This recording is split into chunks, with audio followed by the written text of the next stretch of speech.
Hello, everyone, and welcome back to the Coaching Masters channel. My name is Bonnie, if you are new here. On this channel, we like to talk about everything that revolves around coaching so that you can learn how to coach your way to freedom. In this video, we are going to talk about the top challenges that are faced by new coaches.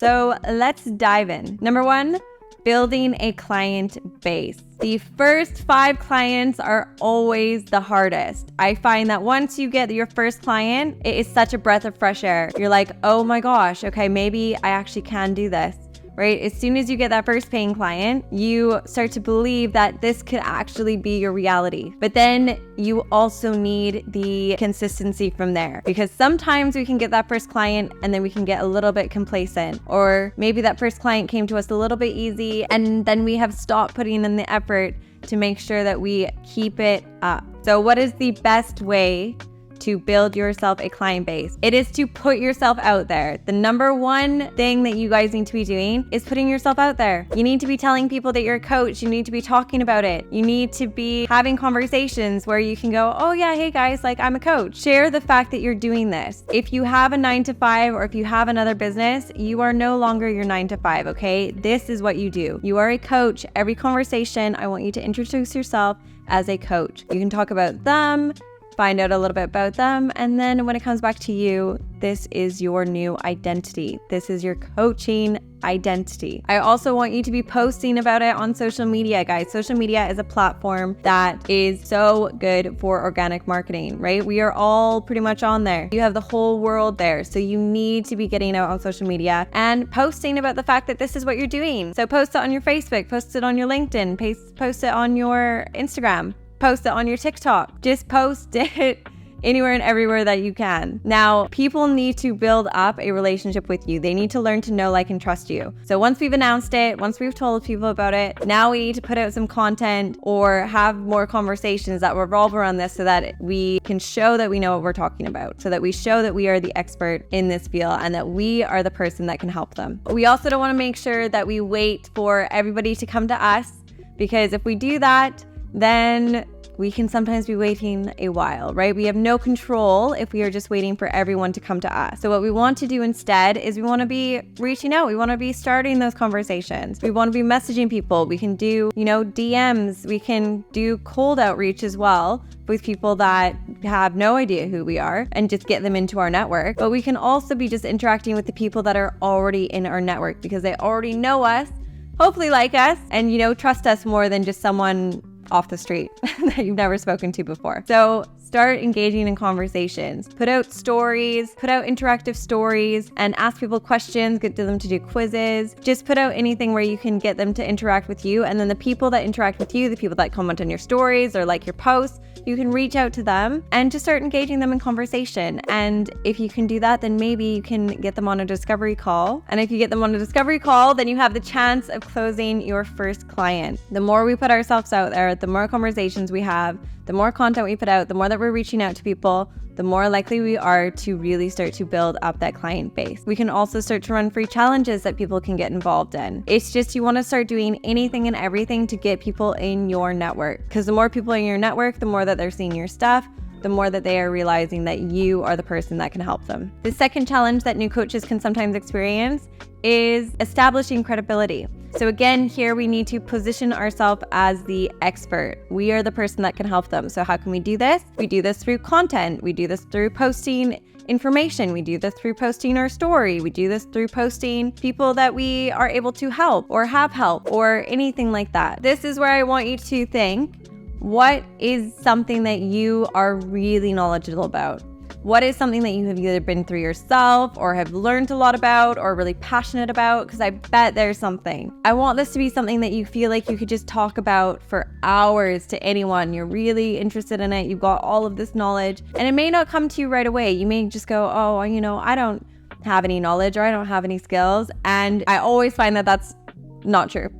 So people like to say this and then we dive a little bit deeper and they go, oh yeah, actually, I am really good at this or I'm really good at that, or, I have been through this experience or that experience, or I've got all of these years of knowledge beneath me. I guarantee you that there is something that you can use, and you just want to start getting out there posting about it. And like I said, you can do a lot of the same things that I spoke about before, which is just posting, getting yourself out there, showing that you are the person that they can work with, challenges, get on other people's podcasts as well. That's a really good one. And working with collaborations. So getting into other people's network, because if you get into other people's network, then you are shown as the expert because they already trust that person who has brought you in. So they've already kind of established that trust for you, and then you just have to come in and share some knowledge. Podcasts, same thing. Really great way to establish some credibility and establish yourself as the expert. So again, who can you reach out to? Who is also doing a podcast? Podcast hosts need podcast guests as well. So if you reach out to somebody, then I bet you that they're going to be really interested to get you on, because they're going to be like, oh my gosh, yes, I need to fill up all of these slots. So that would be really perfect if you could come on my show. And then the more you do, you're probably going to get people that reach out to you as well. But when we're first starting, guys, there is a lot of, that grind that we need to put in. But when we are first starting out, guys, then it is on us to probably do a lot of the reaching out and seeing, can we collaborate? Can I come on this? Do you need a guest for that? And really putting yourself in those positions that can establish yourself as the expert. And remember, guys, we be it until we see it. So if you start acting as the expert, people will start to see you as the expert until you truly feel like the expert. The third thing that new coaches really struggle with, and this is probably the most famous one, is a niche. I know so many coaches that have struggled with a niche, and don't worry, I myself have struggled with my niche at times, because it feels really hard when we have to try and box it into this kind of really specific thing of I help this specific person in this specific group, and we really want to help everyone. But remember, if we are helping everyone, we're helping no one, because our messaging is going to be really unclear. So you want to really have a clear niche, a clear person that you are speaking to. And remember, guys, niching is for marketing purposes only. So start small, and we can always branch out as you grow. As more people start to know you, then you can branch out to more people. But it's just when we are first starting, we want to be clear on who it is that we are helping. Who is this person that we are helping, and what are we helping them with? And remember, just because you have picked a clear niche doesn't mean that you can't help people outside of that niche. It is just for targeting. Let me say that again, because I feel like new coaches a lot of the time just get really stressed out that they're like, oh, but then what if, I'm helping women and a man reaches out to me? You can still help the man, right? That is still okay. You can still help more people, because sometimes we put out content, and because it's so clear and specific for one person, that then it actually is going to attract more than just that target audience. So for example, when I first started, I was working a lot with self-love and how to love yourself before getting into a relationship. And I was putting out a lot of content that was for a female audience. At least that's what it was in my eyes. And all of a sudden, I had so many men reaching out to me, loving my content, saying that it was really resonating with them. Now, did this mean that I was like, oh no, I had a female in mind, so I'm not gonna help you? I was like, no, great. The more the merrier. The better places that it's great that these clients are coming to me. It's great to see that actually men can feel very similar to the way that women feel sometimes. So this was actually a really great opportunity for me to learn and grow and develop and get to work with more male clients, which I actually love working with. So it was a very big win-win. But you just need to have that clear idea of who it is that you're actually speaking to. So I always say, get this one person in mind. Just think of the one person that you would like to help with a specific thing, and you're going to be helping them with more stuff outside of that, right? Again, for marketing purposes, it's like, think of it as a health coach, okay? A health coach is probably going to help you with a lot more than just losing weight. But if you're marketing as a health coach, you might say, this program helps you lose 10 pounds. Who are you helping? Maybe women in their 40s who need to lose some of that stubborn baby weight, and you are helping them to get to feel good in those skinny jeans. This is always a surface level thing, but the surface level reason is a lot of the time why people buy. And then we discover the underneath why, beneath the why, beneath the why. And then that's what we actually fix. So that's where we actually come in, and that's where we fix their mindset, or that's where we help them with their mindset and anything else going on. But we sell that package because that speaks to people. People see that and they go, I want that. That's what I want. So it makes it really, really clear. But if you don't know who your niche is yet, if you don't feel like you know who you want to help, or you still can't really think about what you are really good at or the specific problem that you want to help with, then I always say, just start going out there, letting people know that you're a coach anyways, and just practice on people. Practice and see who you like, see who you resonate with, see who you want to help, and you can start to build your coaching business that way as well. The fourth challenge that new coaches can tend to experience is setting clear, strong boundaries. So a lot of the time we want to just give it all to our first clients. We are like, when do you need me? You can message me any time of day. I'll be there. You're beck and call. You know, it's supposed to be an hour session. You've gone 2 hours over and you're like, oh, it's fine. Like, as long as they got the result. And we just want to give it all. We're like, value overload, right? How much can we give this person so that they like their session or they want to come back to us? And we need to have clear, strong boundaries as a coach, okay? We need to have really clear boundaries with our response times, or with session times, or with the fact that people can't cancel sessions last minute, because guess what? That affects us, right? Because if we have a session that we think is going to happen at 6 p.m. and at 5:59 they just decide, oh no, sorry, I'm not going to make it, then that affects your time. So we need to have really strong, clear boundaries, and we do this right from the beginning. So we want to manage expectations from the beginning. We want to manage what we will and will not allow. We want to manage what the expectation is of coach and client, and what the scope of the coaching sessions look like. And we can do this all before our very first session. We can put this in our contract that we have with our client, and this way everything is really clearly set out so that there's no confusion at all. And then if there is a boundary that has been stepped over across, then you can clearly say, you know, remember the contract where we discussed this point, and then you can help kind of get them set up and get them in line that way. But if you haven't spoken about it, or you haven't gotten them to sign anything for it, then we don't have anything that's going to help us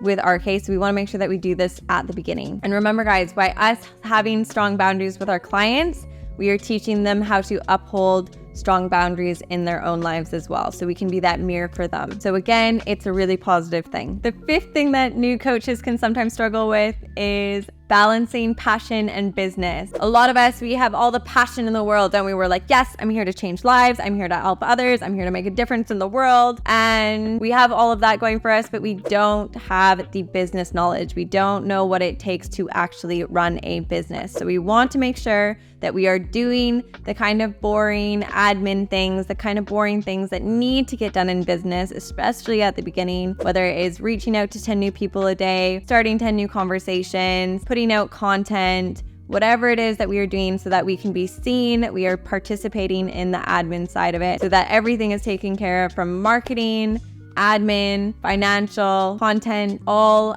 avenues are covered, because we wear every single hat, right? We are CEO, marketer, salesperson, content creator, you know, we are just everything. So we need to make sure that we are managing both the fun side of it, the coaching side of it, and building the business at the same time. And remember, even though it starts with all of us, as soon as you can make some money and you can reinvest it into the business, then you can start hiring for any positions, any parts of the business that you actually don't enjoy, so that you can free up your time for doing the things that you do enjoy. But we need to make sure that the business side of thing doesn't fall, and we cannot rely solely on passion to get us through. The sixth thing that new coaches tend to struggle with is handling rejections. Guys, rejections are a normal part of life. We need to be comfortable with hearing no, because not every call that we get on is going to be a yes. Not every person that we even want to get on a discovery call is going to be a yes. Okay, not every conversation is going to lead to a discovery call, and not every single one of those discovery calls is going to be a yes for a client. It's just not the way it works. So we need to get comfortable with saying no, because at the end of the day, it is a number game. So the more people we reach out to,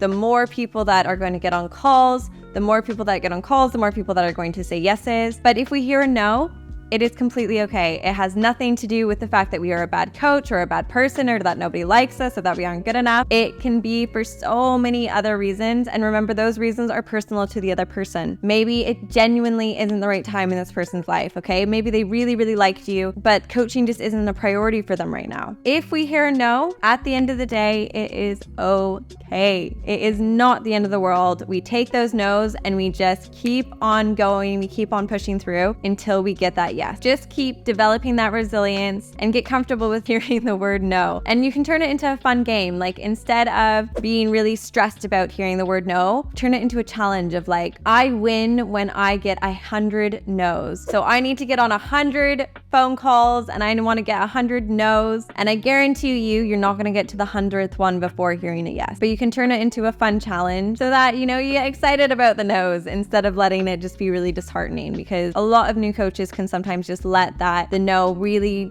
deter them, and you don't want it to stop you. You don't want it to stop you from following through, because this is an incredible journey that you guys are about to go on. And so the no's are just a part of it as well. And the 7th top challenge that new coaches experience with is they stop learning. Remember guys, as coaches, we are professional learners. So we want to make sure that we are continuously adapting our skills, learning more tools, and really just refining that tool belt, because this is an ever evolving industry. Coaching is a relatively new field, so it's only been happening for, so long, however long, not that long. But it's only really starting to gain popularity, and the more it gains popularity, the more people that are going to be doing it, but the more people are going to be getting trained in it, and the more that all of these new tools and ways of doing things are just going to keep developing, and they're just going to keep growing. So we want to make sure that we are still at the top of that we know our stuff, and that we are continuously evolving to be the best coach that we can be. Make sure to keep reading, make sure to keep doing more courses. Okay, that's why at the Coaching Masters, we have a whole host of different things that you can learn and progress with. You start with the accreditation,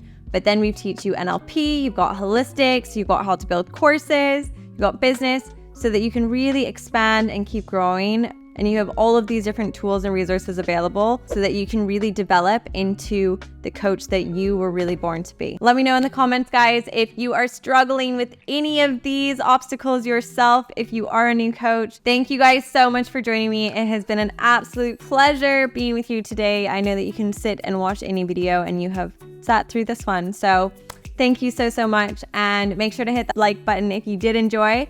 And I will see you in another video very soon.